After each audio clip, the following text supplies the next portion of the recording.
Мен өкүндүргөн нерсе ушул.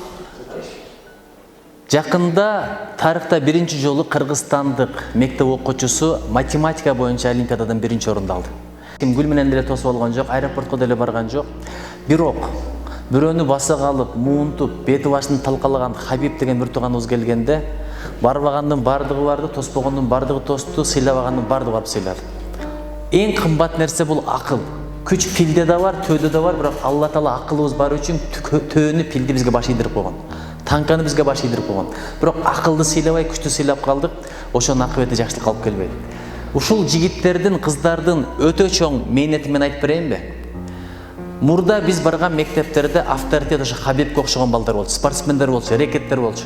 Азыр ушул балдар иштей берип, ошол мектептерде рекеттер да китеп окуй баштады. Авторитеттер алар эмес, китеп окуган балдар болуп калды. Баткенде Нурбек деген балабы? 100 канча китеп окуп койду? 120. Бир жылда 120-130 китеп менен атагы чыкты. Атын бүт Кыргызстан билет. Батыр деген бала Кыргызстанды кыдырып чыкты. Азыр канчанчы класста? Азыр биринчи курска келди. Биринчи курска келди. Ушу 8-9 класстан бери аябай таанылды. Ал жылына бир 100 китептерди окуп атат. Аларга барып китеп жөнүндө айтсам уялып калдык азыр.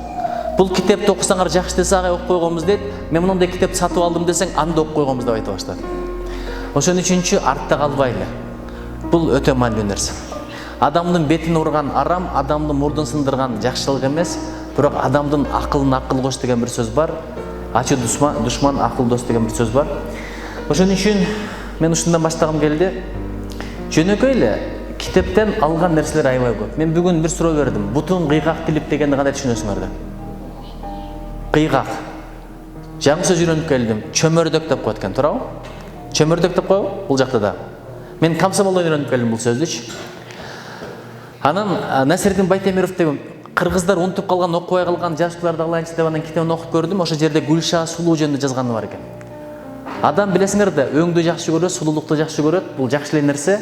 Бирок баатырларга атайын сынчыларды коштоп берип туруп кыз издеткен. Алардын тукуму нарктуу, барктуу болсун деп. Адашпаса экен деп. Ошондо Гүлша Сулуу деген кызды угуп калса деген атагы чыгат экен. Анткени анын өңү, басканы, турганы, жагымдуулугу ушунчалык бир башкача кыз экен. Анан сынчыны алып алып ошол кызга барат экен, баатырга алып берели деп. Көргөндө бардыгы сүйүп калды дейт. Ушундай жарым болсо, ушундай кызым болсо, ушундай жандоошум болсо деп. Бирок бир гана сынчы айтты дейт, шашпагыла деп. Шашпай тургула. Анан эптеп, септеп ошол жердегилер менен сүйлөшүп, тарагын уурдатты дейт, самынын уурдатып алды дейт. Анан айтты дейт, мен силерге айтпадым беле, бул кыздын маселеси сыртында эмес, ичинде экен. Тарагын карагыла, канча чач турат, самынын карагыла, канча чач турат. Бул сыртта сулуу болгону менен жашоодо, үйдө, жүйдө баатырга жарашпайт деп жаратып койгон экен.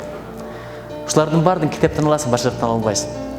Дагы бир сөз, жаңы турмуш супсак болот, жаңы журт муздак болот деген сөздү ошол жактан үйрөндүм.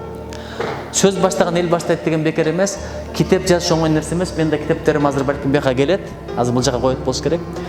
Китеп жазыш оңой эмес. Канча сюжеттерди талдайсың, канча ойлоруң диалектин өткөрөсүң, бирдеген жазып кайра сызып коесуң.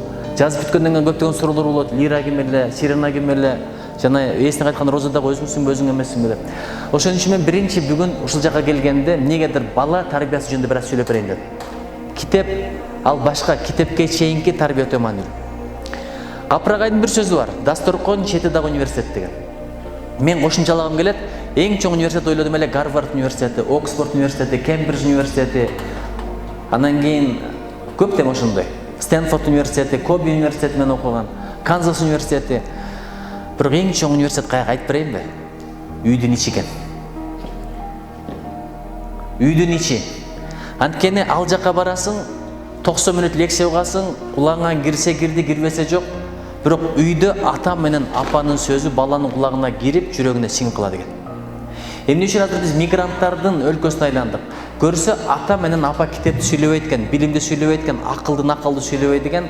акчаны сүйлөйт экен, дүйнөнү сүйлөйт экен, түкүнчө байып кетти, Россияга барып келип бутуна туруп кетти, үй салып алды, машина алып алды. Кече эле биз тоготпой жүрдүк эле, бүгүн бизди тоготпой калды, карабай калды. Ошол сөздөрдү уккан сайын баланын жүрөгүнө дагы акыл рух эмес, дүйнө сиңе берет экен. Дүйнөнүн орду бар. Дүйнөнүн орду алакан, чөнтөк, банктагы счет бүттү. Же сейф. Анын орду жүрөк эмес. Биз баланын жүрөгүнө дүйнөнү сиңирип коюп атабыз. Ошон үчүн бала бүтсөм, окусам, тил үйрөнсөм, кургазорум кеңейсе, дүйнө таанысам дебей эле, паспортумду алсам, эртеси эле Россияга кетсем деп кыялданып чоңоюп атат. Жеңелер дагы агаларды, жезделерди ошону менен пилтеде деген да. Эл кылганды кылбайсың, сен деле барсаң болот эле, кылсаң болот эле, түкүнчөдөн эмне өскем, Россияга барып келди, антти минтти, ошентип отуп балдарды мигрант кылган өзүбүз экенбиз, ата менен апа экен. Ошон үчүн сөз болот дейт, өзү болот дейт. А дегенде сөз болот дейт, андан кийин өзү болот дейт. Ошо сөздү оңосокчу, ой оңолот, ой оңолсо амал оңолот, амал оңолсо андан кийин адам оңолот экен, адам оңолсо кадам оңолот экен, кадам оңолсо андан кийин алам оңолот экен. Ошого үй бүлөдө эмнени сүйлөшүш, өзгөчө балдардын көзүнчө эмнени сүйлөшүш, бул өтө маанилүү нерсе. Анан бала тарбиясы оңой нерсе эмес экен. Мына мен балалуу болгондо билип атам.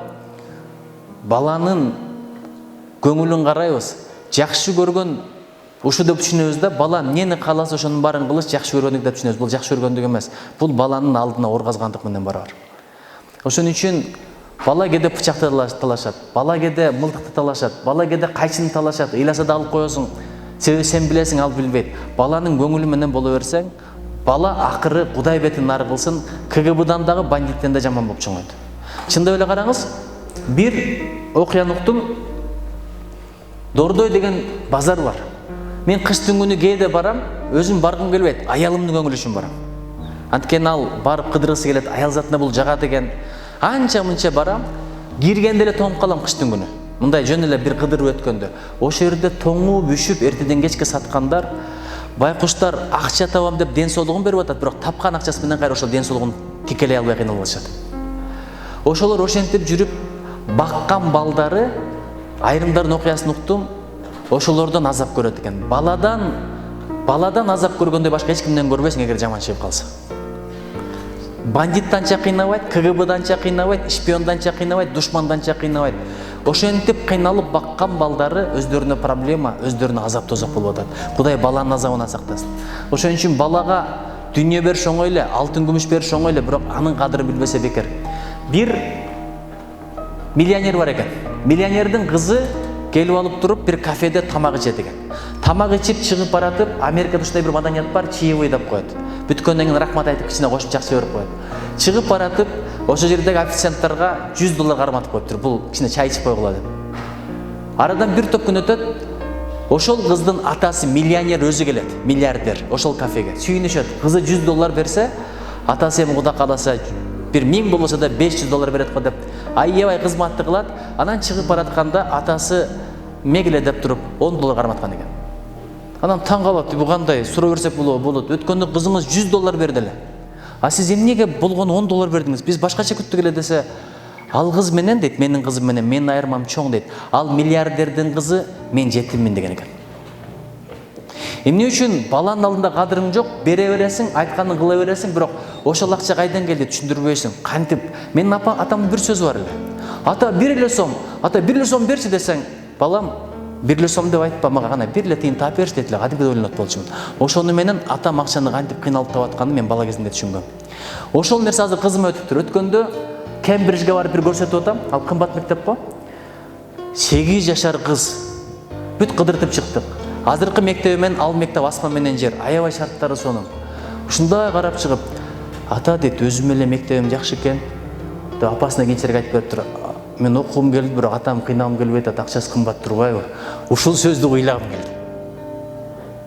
Кээде ошо балага акчаны деле айтып бербеш керек экен. Ушуну укпасам болот эле. Менин бир жагы намызыма тийди, бир жагы ушунчалык ыраазы да болдум, бир жагы бирок 8 жашар кыз ушуну ойлонгонуна мен ойлонуп атам, же сүйүнөм, же күйүнөм, өзүм да билбей атам. Бирок мен кичинекейинен ошол сөздү айткам, 1 тиын таап берчи деп. Балам, кызым бияка киргенге акчам жок да деп ачыгын эле айтат болчумун. Ошон үчүн баланын тарбиясына аябай маани береличи. Мына ушул балдар, кыздар айылда эле чоңойгон балдар.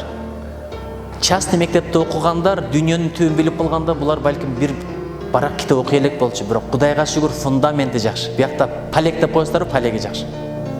Акыры келип туруп өздөрү өстү. Өзү эле өсүп кетпейли деп, эл менен журт менен кошо сөйлөй деп жаштарды өстүрүп атат. Адамдын адамды кошондо. Өзү үчүнчү ит деле, пит деле, куш деле жашайт. Бул балдар бейишке бирөөнү ала кетейин, ийгиликке бирөөнү ала кетейин деген балдар. Азыр көлдөн келгени бар, нарындан келгени бар, баткенден келгени бар. Не булардын кыларга иши жокпу? Кыларга иштери толтура. Бирок максаты элибиз агарса экен, ойгонсо экен. Чындап элечи, билимди эле берип алсак, китепке эле дос кылып алсак, элибиз чындап ойгонот. Эмнеге адамдар Марска конуп атат? Азыр Марска шар курам деп Илон Маск өтүп атабы, элестетип көргүлө. А биз болсо дагы деле жүрөбүз. Ким тойдо канча кой сойду деп. Кече мен бир тойго бардым, 11 кой сойду. Айланайын, койду эмне күнөө?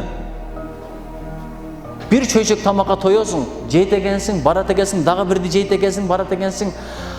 Орунун санын билгиң келсе дейт, тамактын санын сана дейт. Мурда аптекалар куршапта болсо бирөө эле алда жок болсо керек эле, өзгөнгө барап келет элек дарыны. Азыр ар бир кадам сайын аптека, анда да очередь. Ошо тамакты ылгабай жегенден, ошентип кайра-кайра жей бергенден. Ошон үчүнчү биз азыр экиге бөлүнөбүз. Жокчулуктун балдары, токчулуктун балдары. Жокчулуктун балдары Кыргызстанды көтөргөн. Ошо токчулуктун балдары көрүп атасыздар. Сазга да батырып атат, кемен да чөгөрүп атат. Ошон үчүнчү жокчулук менен токчулукту аралаштырып эле бала көрүп чоңойгону жакшы. Бизди нан алып кел деп кошунада жиберет эле, нан берет элек, анан биз кайра кайтарып берет элек. Бизге да келет эле, биз да берет элек. Бул бир жагы мээрим, бир жагы ынтымак. Азыр үйлөр көбөйдү, үйлөрдүн куту жок. Бала көбөйдү, баланын тарбиясы жок. Тамак көбөйдү, тамактын берекеси жок, даамы жок. Кошуналар мурдагыдай эмес. Үйлөр кичинекей болчу, адамдар келет эле, айлап жашайт эле, жүрөк кеңер эле, бата берет эле. Азыр 3 этаж үйү бар, 3 адам батпай атат. Дагы курулуш, эмнеге батпай калдык? Өздөрү батат, буюмдары батпай атат. А буюмдар эмне? Бир күн кала турган нерсе. Ошон үчүнчү сенин дүйнөң дейт. Жегениң, ичкениң сеники, кийип эскерткениң сеники, анан пайдаланганын бирөөгө бергениң сеники. Садака зекет. Калганын бардыгы башкалардыкы. Мурас короң болсо мурас короң өтөт, а башка бирөөгө өтүп кетет. Бирөөлөр айтат, бажыларына да өтүп кетиши мүмкүн. Аялы жаш болсо башка бирөөгө тиет, байлыгын кошолуп кетет. Ошолор деп жашап жүрөсүң. Намазыңды унутуп, илимиңди унутуп, билимиңди унутуп, тарбияны унутуп, адепти унутуп жашап жүрөсүң. Бирок кимге иштеп атасың бир Кудай таала билет.